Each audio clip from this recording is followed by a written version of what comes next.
Alors en ce moment en Allemagne, on a un plan à trois politique, si on veut, donc entre les social-démocrates, les Verts et les libéraux.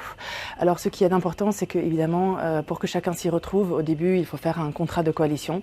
Et là, il y a beaucoup de débats en amont.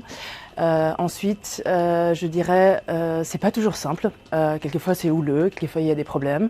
Mais ce qui est important, et puis ces problèmes, il y a des débats, on va aussi en discuter, on va aussi critiquer l'autre partie ouvertement, même dans la presse.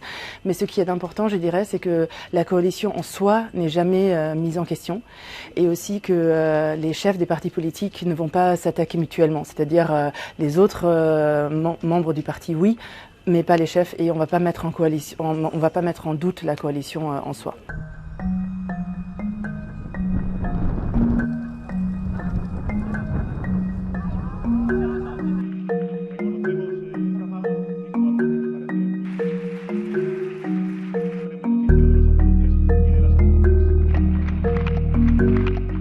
Ce gouvernement a été formé en janvier 2020 suite aux élections.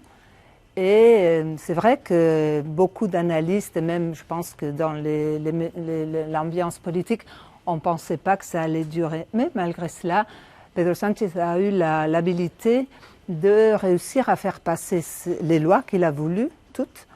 Et il n'a pas échoué, donc il continue. Parfois, il a eu besoin de soutien à l'extérieur de la coalition, donc il est allé les chercher avec surtout les nationalistes catalans, basques et galiciens.